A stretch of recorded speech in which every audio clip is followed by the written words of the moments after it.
Olá, está no ar o nosso programa Espaço Cidadão, chegando em todo lugar onde tiver internet pelo nosso canal do YouTube. Faça a sua inscrição no Robson Carvalho e pode achar também pelo Robson Cidadão. E ainda chegando nos estados do Rio Grande do Norte, Alagoas e do Maranhão através da Band. Hoje vamos conversar com o senador do Maranhão pelo PDT, Weverton Rocha. Senador, seja bem-vindo ao nosso programa. Eu que agradeço, Robson Carvalho. Eu quero parabenizar pelo sucesso que está sendo o Espaço Cidadão. Ele que, através dos meios mais convencionais e também novos, como a internet, a rede social, tem feito com que chegue a informação de qualidade para todas as pessoas que estão a fim de estar atualizado e participar do momento em que estamos vivendo. Obrigado, senador. Eu inicio a nossa entrevista falando sobre um assunto muito importante. Nós observamos que a nossa democracia tem sofrido alguns ataques. Você é oriundo, inclusive, de movimentos sociais, como o movimento estudantil, por exemplo, tendo uma longa carreira nesta área. Eu gostaria de saber como é que o senhor vê essa situação que nós estamos vivendo no Brasil de 2020. Robson, nós temos hoje um desafio grande. Primeiro que é garantir o Estado Democrático de Direito, inclusive para quem não tem noção dele ou não sabe o que é uma vida sem ele. O arbítrio hoje ele parece que está totalmente banalizado, né?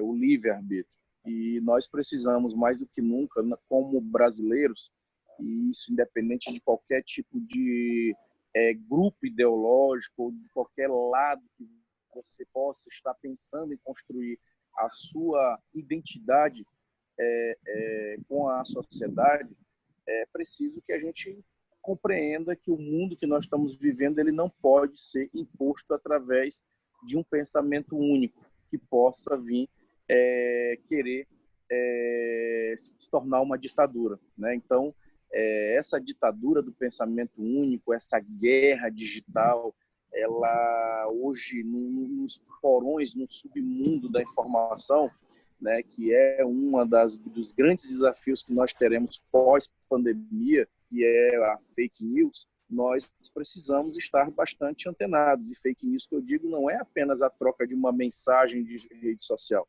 e sim a apresentação e a forma como as pessoas estão chegando para a sociedade para achar que vão oferecer soluções dos problemas que não podem ser construídos através de simplesmente com bandeiras de temas rasos ou com respostas rasas e fáceis, como foi feito nas eleições passadas. E aí estamos vivendo um verdadeiro caos, um desastre, né, na gestão, porque hoje, infelizmente, nós temos aí um grande avião, né, com muito combustível, mas um piloto que, infelizmente, não sabe, não tem planejamento nenhum, não sabe como pousar esse negócio. Então, assim, o que eu vejo hoje, assim, de forma bastante clara, é de que nós temos um grande desafio. Não é mais avançar em uma agenda de conquistas, e sim criar uma estratégia para que você possa manter até as próximas eleições ou até os próximos fatos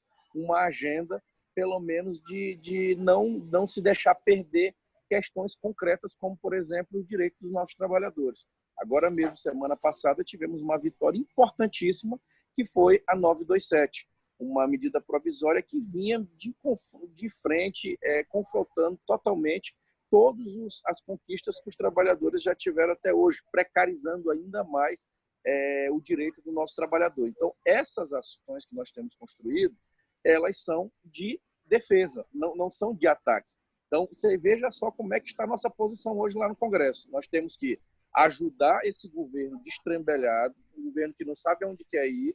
A gente tem que ajudar para não deixar levar para o abismo, né, esse carro, ou derrubar esse avião num barranco, ao tempo que também nós não podemos ceder em todas as agendas deles. Então, ajuda no que pode, o que é importante para o Brasil, mas sempre puxando aqui a rédea para que ele não faça essa política de entreguismo como eles estão querendo fazer, porque Hoje, a agenda que o governo puxa, por exemplo, da privatização, é uma agenda terrível e perigosa para o Brasil. Por quê? Porque você fazer uma promoção, ou eu não vou nem dizer que é promoção, uma liquidação do que te dá lucro e o que é rentável para o Brasil no momento de crise, é um absurdo e, no mínimo, criminoso o que querem fazer. É lamentável. Senador Weverton Rocha, e nós observamos que algumas instituições democráticas têm reagido aos ataques, finalmente, né, saíram das notinhas e passaram a tomar algumas ações mais enérgicas, e eu gostaria de compreender os seus sentimentos. São ações que agora vieram realmente para valer, para impedir que se desestruture a nossa democracia, ou foi apenas um aviso, um freio de arrumação, como nós utilizamos essa expressão muitas vezes? Olha, eu acho que ela vem se afirmando. A Janela pela Democracia é um exemplo disso, né? O movimento Janelas pela Democracia, onde você reúne vários partidos, né? Repito, eles são, além de ser um movimento suprapartidário, ele não tem um líder, ele tem um movimento concreto, que é a garantia do Estado Democrático de Direito, e uma agenda concreta contra o que está aí instalado. Então, eu acredito que a reação das instituições, da sociedade civil organizada, de todos, isso mostra claro, deixa claro para que quem está ocupando hoje o poder executivo ficar bastante atento de que o Brasil não tem espaço mais para golpe, e muito menos para imposição da forma como estava achando que ia, ou seja, através de bravata, através de palavras mal colocadas e às vezes ameaçadoras, achando que isso poderia intimidar os poderes e a sociedade como um todo. Nós não temos mais ambiente para isso, o Brasil já viveu esse tempo de escuridão no passado e não vai jamais retroceder, assim como a comunidade internacional está toda atenta para isso e também não vai admitir que saiamos de uma construção permanente do fortalecimento da democracia no nosso país, que é um processo que ele é lento, né? A nossa democracia ela ainda não é forte, mas a gente está trabalhando para que ela se consolide. Quando a gente fala a respeito de democracia, senador, tratando sobretudo de um conceito mais amplo, né, quando a gente fala em democracia participativa, por exemplo, o conflito é um elemento presente, né, ao longo da história, desde a formação da democracia. E as grandes conquistas se deram em conflitos, em momentos onde se chegou até algumas disrupções. E eu pergunto qual é a sua visão, senador, em relação à presença de conflitos na democracia e como é que o senhor vê, inclusive sendo oriundo de movimentos sociais, essa repressão forte que tem havido aos movimentos sociais, você vê do movimento estudantil, onde, inclusive, tenta se criminalizar cada vez mais esses movimentos, usando, inclusive, a lei antiterrorismo. Nós tivemos uma falha grande. Eu ainda era deputado federal, porque, assim, se você pegar essa agenda do antiterrorismo, ela começou já no governo que nós fizemos parte, inclusive, do campo progressista.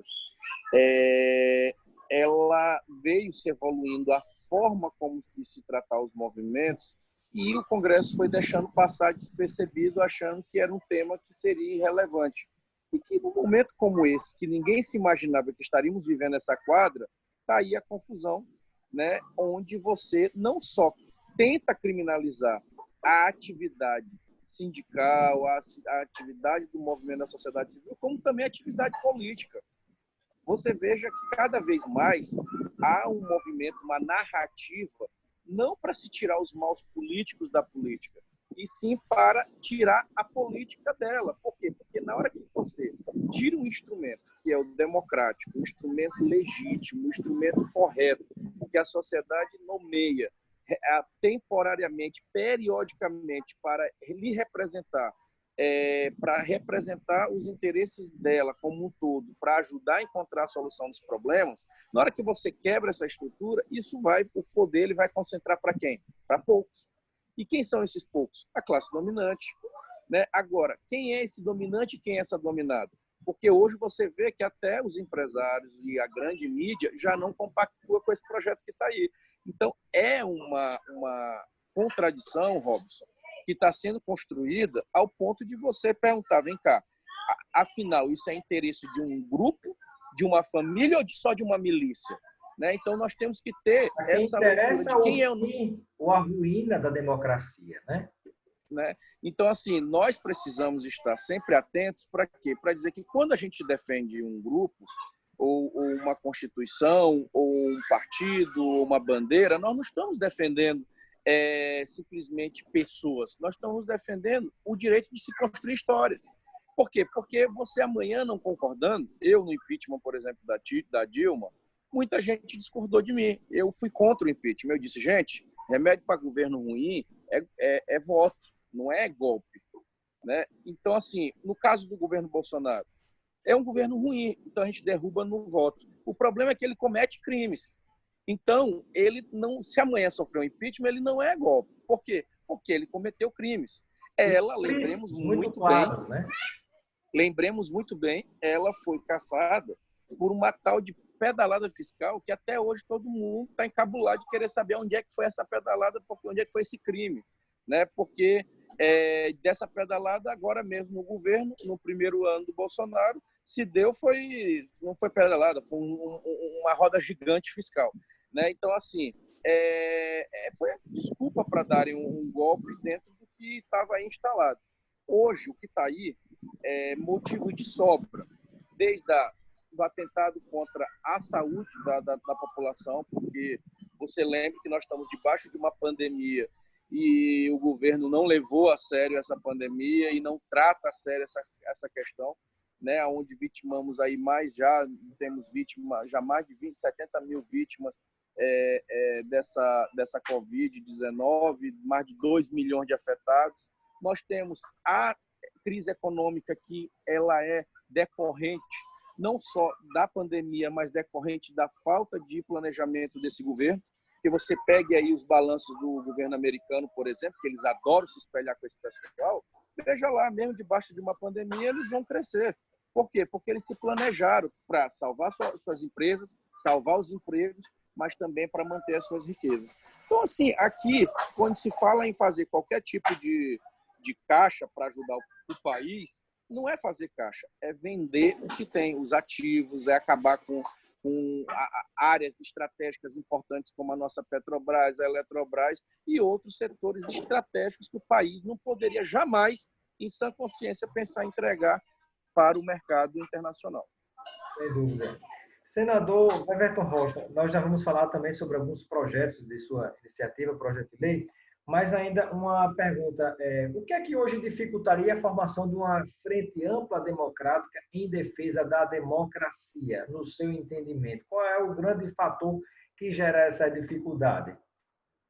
Não, olha, se você pegar hoje, nós já temos esse movimento de janela para a democracia, que já está participando do PDT, o PSB, o PV, a Rede, e já tem outros partidos que estão sinalizando a participação.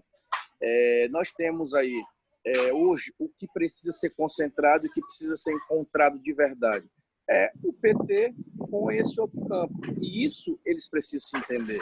Porque se não se entender, é claro que está se abrindo a possibilidade, de novo, de manter aí o status quo que está aí montado. E isso é perigoso. Por quê? Porque essa agenda não pode ser do eu contra ele, não pode ser do certo e do errado. Ela tem que ser uma agenda do Brasil. Então, nós precisamos deixar todos os interesses, tá, partidários e de campos para cá, para baixo, e colocar um interesse maior acima de tudo. Então, nós vamos depender muito da maturidade das nossas lideranças e da serenidade de todos eles para que eles possam, de verdade, terminar de fechar uma grande mesa, uma grande roda. Né? Agora mesmo, hoje, os jornais mostram aí uma sinalização do governador Flávio Dino, que é do PCdoB, aqui do Maranhão, sinaliza já para a possibilidade da formação de um partido único, de uma frente única, também em defesa dessas bandeiras. Então, é preciso que primeiro a gente construa o projeto e a ideia. A pessoa, ela tem que ser o último plano. gente não pode formar um projeto em torno de uma pessoa, porque isso é perigoso, inclusive para a democracia, corremos o risco de entrar em contradição com a nossa própria agenda. E como é que fica o PT no meio de tudo isso? O que é que falta para conseguirem todos se encaixar e sentar a essa mesa?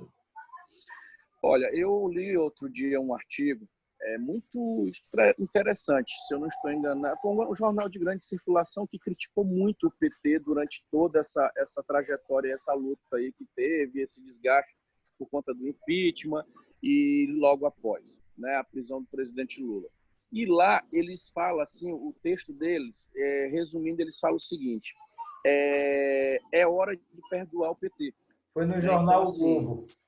Foi no jornal Globo, né? E aí eles colocam que assim, você faz claro, não é o mesmo caso, mas você pega numa sociedade como a nossa, as pessoas elas têm a capacidade muito forte de querer apontar o dedo e de condenar todo mundo, né? Ninguém se olha, só olha para frente. Então assim, o PT, eu me dou super bem aqui no Maranhão, por exemplo. Nossa aliança aqui é muito boa. Mas em outros estados a gente tem problemas de relacionamento. Mas onde é que o partido acertou e aonde é que ele errou? Essa capacidade de autocrítica tem que ser de dentro para fora. Porque eu não posso chegar na vida partidária de um partido aliado e tentar apontar o dedo e dizer onde é que ele está certo, onde é que ele está errado. O certo é que já há maturidade suficiente para ele mesmo fazer essa autocrítica. Na hora que essa autocrítica ela é construída, e nós do entorno também temos que ter essa capacidade, aí fica mais fácil de depurarmos para dizer, olha, vamos repactuar um projeto de poder, enxergando, não podemos mais errar nesses pontos, inclusive alianças, achando que eram estratégicas para manter uma tal de governabilidade e que foram alianças, na verdade, que foram âncoras no pé do campo nosso progressista, que a gente viu que, além de ter levado para escândalos, desde o tema da corrupção até o golpe. Então, assim, nós precisamos ter essa calma para baixar todas as armas e dizer que todo mundo tem seu acúmulo para essa agenda que nós vamos travar. Porque se isso não acontecer, o que vai ser desse país daqui 10 anos? Eu não estou falando daqui 100 anos, eu estou falando daqui 10 anos. Porque daqui 10 anos, o Ciro vai estar com gás e vai estar com energia para continuar na luta que ele está hoje. O Lula vai estar com essa mesma disposição. O Flávio Dino vai estar. Eu estou falando assim, coisas que não dá para esperar, é para agora. E essa agenda do agora, Robson, ela tem que ser uma agenda responsável. Então, eu jamais vou apontar o dedo para alguém, porque eu acho que todos podem contribuir. Então, quem quiser vir ajudar, seja bem-vindo. Agora, o que falta para juntar? É só parar para conversar. Eu acredito muito no diálogo. Conversando, sempre se entende. Então, não dá para ficar cada um puxando para um lado e dizendo é porque eu tenho maioria, eu não converso com a minoria. E aí a minoria dizendo, eu sou a minoria, mas tenho a condição de me tornar a maioria. E aí esse negócio não anda, é perigoso. Senador Weverton Rocha, do PDT do Maranhão, conosco no Espaço Cidadão, conversando sobre política e também vamos falar sobre sua atuação parlamentar. Ainda finalizando a parte política, senador, Ciro Gomes, de fato, prego batido e ponta virada, pré-candidato à presidência da República?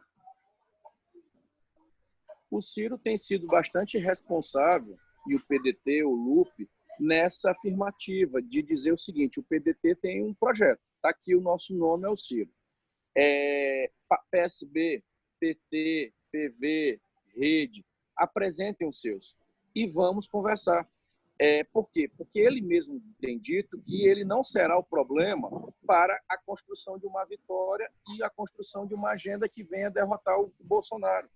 Então, se amanhã for necessário uma aliança no primeiro turno e que apareça alguém com mais viabilidade do que o Ciro, ele mesmo já disse que não tem problema nenhum de ajudar a construir esse caminho. Assim como se ele também for o caminho, ele não aceita, naturalmente veta. Então, o primeiro passo é esse, ninguém vetar ninguém.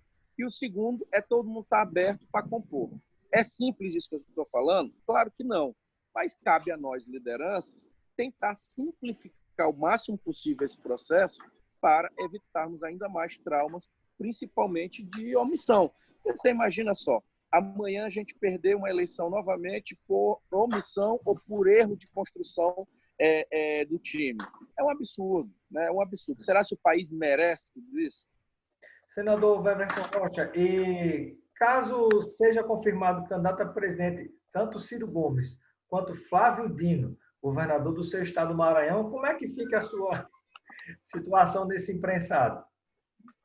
Aí eu fico mais... Partidariamente ou de acordo com o representante do seu estado? Não, claro. O Flávio Dino sabe que aqui eu faço parte do grupo político que ele lidera, e ele sabe que eu sou um dos dirigentes, nasci dentro do PDT, o único partido da minha vida, e que eu tenho total responsabilidade na construção do nosso projeto partidário. A eleição aqui ela não será de governo do Maranhão, ela será uma eleição presidencial. Então, nós temos que olhar o país como um todo, óbvio que com foco para o Nordeste e para o nosso estado que nós representamos. Então, eu acredito muito na força do diálogo, e o Flávio e o Ciro são muito próximos e amigos. Eles reconhecem e se respeitam, ambos se respeitam. Então, isso vai ser muito mais fácil para construir essa agenda e essa estratégia. Então, caso os dois sejam candidatos no primeiro turno, nós vamos ter que ter muita tranquilidade em oferecer boas opções para o nosso eleitor. Até porque é o que nós vamos precisar, ter opções para o eleitor para que ele não cometa esse erro aí que foi cometido na eleição passada. E qual é a opção, nesse caso aí, do senador Weverton Rocha? Eu primeiro vou ter que definir definir não, primeiro eu vou ter que ver o que as convenções vão definir, né, Robson? Porque nós não temos hoje ainda nem pré-candidaturas lançadas. Imagine candidaturas confirmadas. Então, claro que eu serei o que eu estou fazendo já hoje. É uma espécie de algodão ali no meio desses dois cristais, né? Tentar o máximo possível mantê-los próximos, unidos, numa agenda de convergência, assim como tenho tentado fazer com o PT, né? Tenho conversado com a bancada do PT, tenho tentado aproximar o máximo possível eles para desarmar os espíritos e tentar construir aí uma unidade. Então, no período da convenção, eu lhe darei essa resposta. Há um projeto, senador Weverton Rocha, muito importante de sua iniciativa, que diz respeito à valorização dos profissionais da assistência social. Eu gostaria, com uma compensação financeira, inclusive, eu gostaria que você explicasse para o nosso telespectador e internauta a sua iniciativa em relação a esse projeto. Olha, você pegue aí aos últimos 5 anos, Robson, o SUAS ele vem sendo desmontado, né? O SUAS, que é o Sistema Único da Assistência Social. Da assistência social. E ele vem sendo desmontado por um olhar equivocado do Estado brasileiro, vamos dizer assim, né? De pessoas que acham que quanto melhor o Estado mínimo, é melhor para o desenvolvimento e para a iniciativa privada e para o desenvolvimento do país. Figuras conhecidas do país, como o presidente Rodrigo Maia, da Câmara dos Deputados, ele era um crítico ferrenho do SUS, achava que o SUS era uma despesa, né, enorme para o país e que no restante do mundo não tinha e que não precisaria ter aqui. Ele era um crítico. O Rodrigo Maia recentemente pediu desculpas, né, e disse que mudou de ideia, o direito que ele tem, claro, e ótimo, mudou para o bem, para o correto, a favor do SUS. Por quê? Porque ele viu que, no momento de crise desse, como a gente está vivendo a pandemia, é o SUS que teve condição de chegar em todos os cantos do Brasil com a mão aberta e atendendo o pobre, o rico, todo mundo, porta aberta. O SUS, ele é um canal fantástico de políticas que você consegue, desde da criança ao adolescente, ao idoso, ao deficiente, dar acesso mínimo de sociabilidade, de condição de poder fazer com que essas pessoas tenham acesso. Então, tem alguns projetos que já vêm sendo votados, como foi o caso da Flávia Arruda, que foi relatado pela senadora Cátia Abreu, que conseguiu mudar várias rubricas e liberar rubricas que não estavam sendo utilizadas na Secretaria de Assistência Social do município, estavam lá engessados determinado recurso, e que com isso foi liberado para que ele pudesse remanejar e fazer ações de combate ao Covid e, claro, de amparo a esse público que eu acabei de citar. Então, esse projeto votado, ele, claro, nós ajudamos a articular ele e ajudamos a construir essas condições. Os projetos que nós temos apresentados, não é apenas um, ele sempre é nessa direção. Eu não vou entrar aqui, até porque vai demorar, de mérito, mas sim de linha. O que eu quero que as pessoas compreendam? O que nós temos apresentado? Sempre projetos de fortalecimento a políticas públicas que de verdade tenham funcionado e que podem melhoradas funcionar ainda mais no Brasil. E uma delas é a política da assistência social. Nós mesmos temos aqui no Estado uma força muito grande em apoio aos conselhos tutelares, né? Agora, essa semana mesmo, eu estou entregando aqui 15 kits para municípios, 15 municípios, kits de conselhos tutelares que vai do carro ao computador, ao freezer, ao ventilador e tal.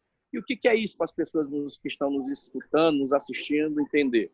É o carro que você dá ao conselheiro tutelar para que ele possa ir lá na ponta ajudar a combater a violência, né, contra o menor incapaz ou contra o menor que está sendo ali vítima de violência sexual ou violência doméstica. Enfim, é um instrumento que você dá para a mão do Estado poder chegar lá na ponta e achar esses invisíveis, em apoio e parceria com a comunidade. Então, a gente tem feito aqui muito trabalho nessa direção de fortalecimento dessa agenda. Muito bem. Bom, para finalizar, senador Weverton Rocha, do PDT do Maranhão, vou lhe propor um ping-pong de pergunta e resposta rapidinho, certo? Para conhecer quem são os candidatos, os pré-candidatos que você vai apoiar em algumas cidades daí do Maranhão. O pré-candidato do senador Weverton Rocha na sua própria cidade, Imperatriz, a prefeito. Olha, lá em Imperatriz nós temos o Marco Aurélio, que é do PCdoB, candidato do grupo do governador Flávio Dino, e temos o candidato Hildon Marques, do Progressistas, que também é do partido do campo do grupo do governador. Vai ficar aí junto com esses dois, né? Claro que o governador, junto com os partidos aliados, vão dar o rumo de como é que nós vamos construir essa aliança lá. Na capital, São Luís. São Luís, o PDT decidiu acompanhar o DEM, deputado Neto Evangelista, ele será o nosso candidato aqui no primeiro turno. Quando a gente vai lá para a cidade de São José de Ribamar.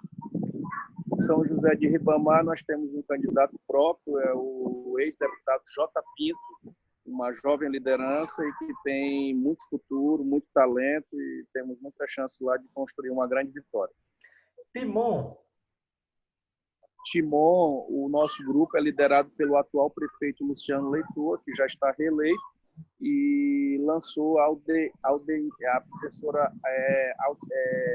Aldenir, não, é a secretária dele de Educação, né? Dinaí, do PSB. Muito bem. Também um talento grande, uma mulher incrível, climatizou todas as escolas rurais de Timon, acesso lá com fardamento, com sapatozinho, merenda de qualidade. Ela revolucionou a educação em Timon e a gente está muito animado com ela. Muito bem. Aí, para finalizar, Caxias, Codó e Passo do Lumiar. Olha, Caxias, o nosso campo político lá tem o deputado estadual Adelmo Soares, que é do PCdoB, a Cleide Coutinho, que está lá comandando o partido e está construindo lá essa aliança. O nosso prefeito de Codó vai para a reeleição, o prefeito Francisco Nagibe, também articulado lá com o nosso deputado estadual Zito Rolim. E Passo do Lumiar, nós temos ainda alguns problemas lá de construção de caminhos. Então, nós iremos ainda decidir mais na frente. Muito obrigado, senador Weverton Rocha, do PDT do Maranhão, pela sua participação no nosso Espaço Cidadão. Seja sempre bem-vindo. Robson, parabéns aí mais uma vez. Estamos aqui à disposição e tão logo essa confusão toda da pandemia passe, a gente terá o prazer de estar aí contigo em São Paulo para poder fazer um ping-pong aí ao vivo. Perfeito. Combinado, senador. Um grande abraço. Valeu.